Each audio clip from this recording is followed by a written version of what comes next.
JonTron.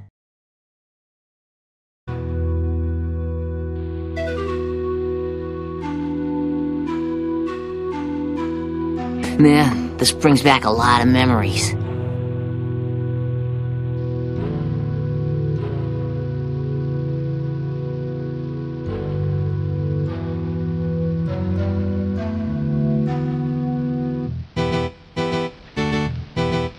Daikatana. What can be said about Daikatana? Quite a bit, actually. Now, even though Daikatana was not linked to one of my personal gaming experiences, I guess you can say it was like a friend of a friend to me. I'd heard about it, seeing it in pictures and magazines, and even being threatened by John Romero to, suck it down. But our paths never really crossed. But I mean, hey, it's even the big brother to one of the most prolific and best video game franchises to ever exist. Now, I'm assuming that many of you out there know what Daikatana is and where its roots formed, but I'm sure there's an equal portion of you that don't know it from squash bean salad. So for you in the latter half, this next part is to get you up to speed. That's squash bean salad, and that's Daikatana. I know, I'm so fun! I don't get it. So now, a brief history on the tragic tale of Daikatana. Enter the 1990s, an era when computer technology in the mainstream was just starting to take off. People were starting to see its influences in places never thought feasible. Personal computers were becoming more of a household standard, and were also becoming more visually oriented. You see, I was born in the few years preceding the immense popularity of personal computers and the internet. So when I was a kid, we didn't use what we now know as Microsoft Windows. We used something called MS-DOS. Now, it didn't look much like this. Yeah, it looked more like this. Captivating, isn't it? It wasn't until 1995, when the groundbreaking Windows 95 hit stores, that most people made the switch. At least from my knowledge. It is true that versions of Windows did exist during this time period, like Windows 3.0 and Windows 3.1. But these were nothing like what we think of as Windows today, and weren't as popular between people that I knew. Look at that. Windows 1.0. More like Windows claustrophobia. The reason I tell you all this is because I'd like to share with you one of the first gaming experiences I had as a child. Doom. Doom 2 more specifically, but Doom nonetheless. This game was kick-fucking-ass. And it introduced me to gaming in a way that Mario never could. Not to mention, it revolutionized the gaming industry and popularized first-person shooter as a genre. I know Wolfenstein 3D technically holds this claim to fame, but I feel that Doom was the game that made a bigger impact, even going so far as to be rated the best game of all time by GameSpy in 2001. It was simply epic. It scared the living shit out of me as a child. I remember always thinking that the mancubuses were following me whenever I was going to the shower. Don't ask. Maybe I should have been playing Doom at such a young age, who knows. It was pure action gaming at its best, and it had nothing to hide. But I digress. This game was the brainchild of John Romero and John Carmack. No relation. Romero being the lead designer and Carmack being the lead programmer. After the success of Doom, their public profile skyrocketed, and they became industry legends, going on to create even more groundbreaking software such as Quake, which popularized the online deathmatch, an industry standard today. Hell, Doom was so popular, even Bill Gates got on the bandwagon to promote Windows 95. Those two took the world by storm, so I guess we can expect that every game they'll make will just sweep us off our feet. Oh wait. Fast forward to 1997. John Romero leaves id Software to co-found another company called Ion Storm. A shooter named Daikatana is announced for the PC. Perhaps more well known for its controversial ad more than the game itself, but let me tell you, a shitstorm was a brewing. The game was delayed, and even completely ported from the Quake engine to the newer and more technologically advanced Quake 2 engine. This was not as simple as they had anticipated, and led to them scrapping the entire 11 months of work that they had completed up to that point. The development process was so rough that at E3 1999, the demo they brought in could only run at 12 fucking frames per second. After missed deadlines, eroding company morale, and employees leaving the company during development, Ion Storm finally shat out Daikatana on May 23, 2000, to critically scathing reviews. Hurry the fuck up. I will be forced to poop and eat. This is Jacques. But I suppose he's right. We should get to the feature presentation. But let me just say, if we're dealing with absolute shit here, we may as well go as low as we possibly can. That's right. We're doing the N64 version. Oh yeah. This baby was originally a rental only at Blockbuster, but it eventually saw a true release. Let me warn you, this might not be pretty. But I've never played the game before, so we'll be experiencing this for the first time together. Let's go in with a positive attitude and judge it as fairly as we can, because hey, maybe it's an underrated masterpiece that was just judged harshly at the hands of an evolving industry. All right, here we go. There's no turning back now. Ugh. All right.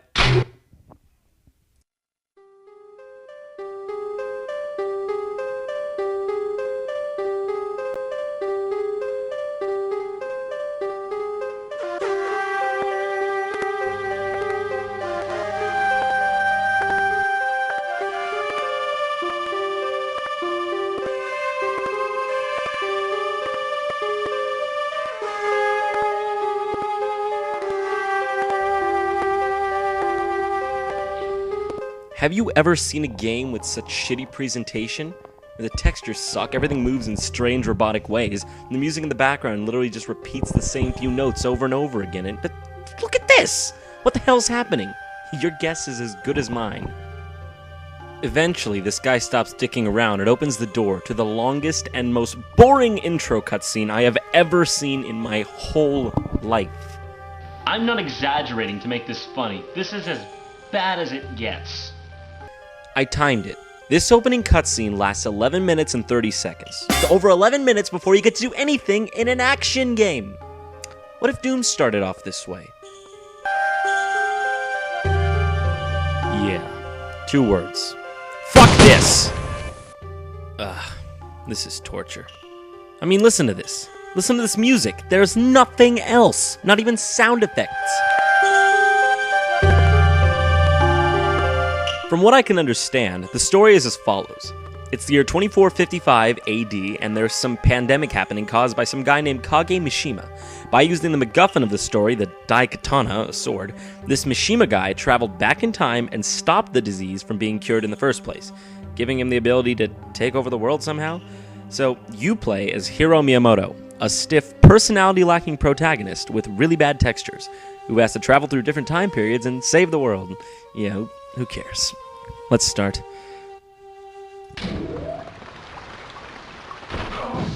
So, you start off in this rainy place, and I guess it doesn't look that bad so far. It's your standard futuristic shooter affair, and I already noticed that things are very hard to hit and take annoying precision to kill. I had hit the fuse box? Okay, whatever. Man, why has everything got to be so tiny and hard to hit? A major part of the game that I never really noticed take effect is that it blends RPG and action elements. And every now and then, for no discernible reason at all, you'll get a level up or something. What? What was that? Every time you level up, the text only appears for like a fraction of a second. You never know what you got. Oh, and guess how many times it takes for the line, "Now go kick butt," to get annoying. Yeah, once.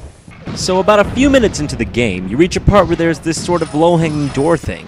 And of course, your first gamer instinct is to duck under it. So you try every button, but you don't duck.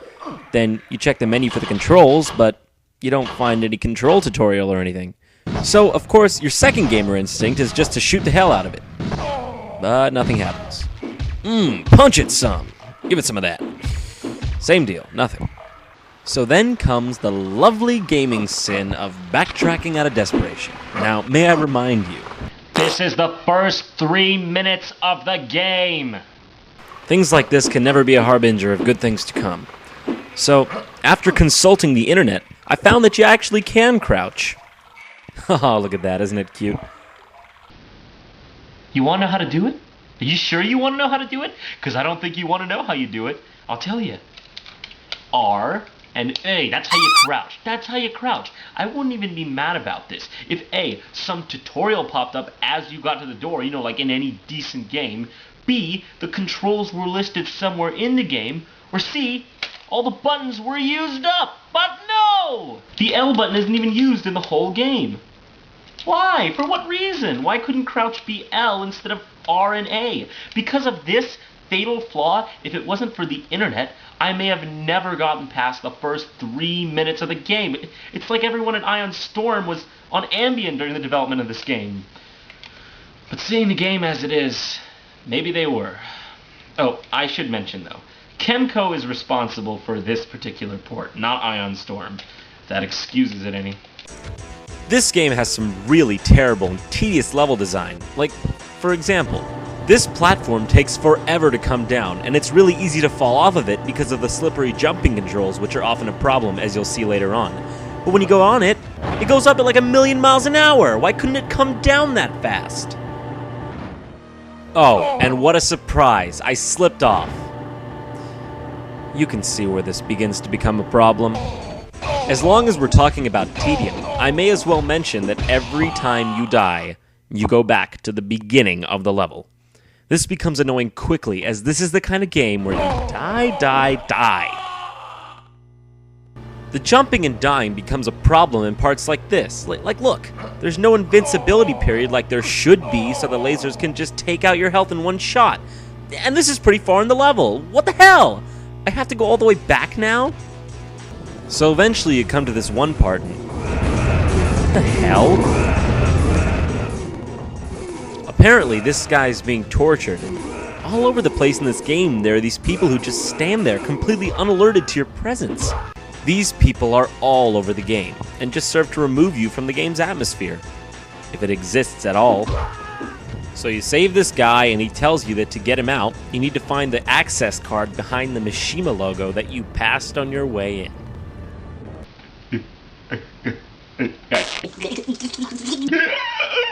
So you retrace your goddamn steps in a gaming device that serves to make the game longer rather than better, and you don't find anything under the Mishima logo. You eventually realize that you were supposed to destroy the logo, because that makes a lot of fucking sense. You get the keycard. You use the keycard to save the guy, and then you're treated to perhaps the best cutscene of all time. Just look at it. Remind you of anything? They didn't even try! Who are these characters? Anyways, this running chat goes on the whole entire cutscene for a few minutes, and then it's the next level. I'm going to show you a good example of why this game fails on the most basic levels. Now what I'm going to show you is standard of the entire game, cryptic and shitty. And I'm going to let you see it in its entirety so you can get a feeling for the shit. So you start off the third level here. You open this panel and you're just making your way through the level. So, oh, there's a bad guy, shoot him. So, you make your way to this panel, it tells you your password was rejected. You can't go through. So, this being the beginning of the level, you obviously backtrack and oh shit, bad guy, shoot him! Oh wait, was he the guy that was supposed to give me the password? Well shit, now what do I do? So, you make your way back to the password panel and talk to it again, thinking it'll make the guy respawn, but it doesn't. What's this? Is he supposed to teleport with this? Eventually, by pure luck, you get this guy to respawn, and you get to watch him slowly shamble over to the door here, and... what? I mean, I don't know. It's no crazier than the other things people say in this game. In fact, some of the things these people say are pretty funny for the wrong reasons. I am working here. Oh yeah? Let's see some ID. Hey look, someone finally noticed that I don't belong here. Oh no, never mind. He was just pretending to give a shit. Too cold? Check the air conditioner? Why would I do that? I don't even work here. Everything is okay now. Was it not before? Computers today is... what? You've got to be shitting me. Computers today is easy to use. Enough said. This isn't even a foreign game. It was made in America. Yeah, that's golden, isn't it? You'd be surprised what I make in a month? Would I? I don't know. Is he being sincere? Is he being sarcastic? I can't tell. He's writing shit. Life's a drag? You know what? I can empathize with this guy. He lives in Daikatana. No wonder he thinks life is a drag. Yeah, every time this game starts to not seem so bad anymore, it does something to piss you off. What? I fell through the floor panel? Did anyone test this game? If I had to say some good things about this game, I guess I'd say that it has some pretty cool environments, like this Parthenon, or this ancient temple, or this place. I guess this place is pretty cool. Really, the only slightly redeeming factor of this game is its weapons. There's a shit ton of them. Just look at this. It reminds me of Turok if it were multiplied by 50 or something. Some of the weapons are pretty standard and useful, like this crossbow here. Others are downright weird, like what is this? A problem I noticed is that a lot of the weapons start to feel the same, even though they may look different. But that being said, there are some weapons that definitely stand out from the rest and are unique in the way that they're used.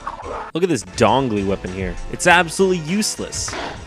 Why does only one side shoot like that? It makes me uncomfortable. This one's my personal favorite, the granddaddy of them all, the shot cycler. This bad boy wreaks havoc on everything. Boom!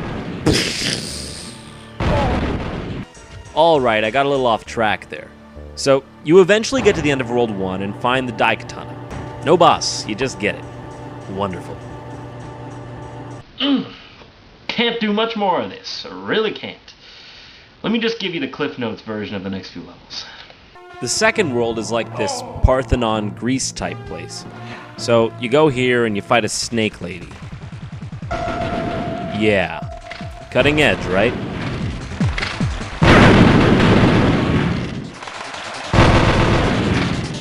Oh, and I'd like to ask a question. Who are these people that you're with? I don't even know, and I'm playing the game. Well, let me tell you. Apparently in the PC version, these people played alongside you as like cooperative AI, and they were a big selling point when the game first came out. But they seemed to be a point of huge criticism, and apparently they were terrible. So, they took them out of the N64 version and left them in the cutscenes. Next world. So, it's like this medieval kingdom, and you come to this king guy who kind of looks like an armored version of the Tick. And you know he's supposed to be the boss, so you try shooting him and nothing. I give up. Let's just use a cheat to finish this game once and for all. Okay, last world. Alcatraz. Now right off the bat you can tell this is pretty much the ugliest level that there is. Oh look, a Glock 2020! Pieces of shit! So you're just going around capping inmates who for some reason are always doing push-ups before you come around the corner. They always do this, I swear. Oh, not to mention, they bleed purple. I hate this game. Well, what is this guy doing? Oh dear. He's like an alien! Oh my god! This is the N64 at its absolute worst. That barely even resembles a human. So you fight some more useless enemies that barely even pose a threat to you. And you reach the final boss. Oh yeah, we're almost done.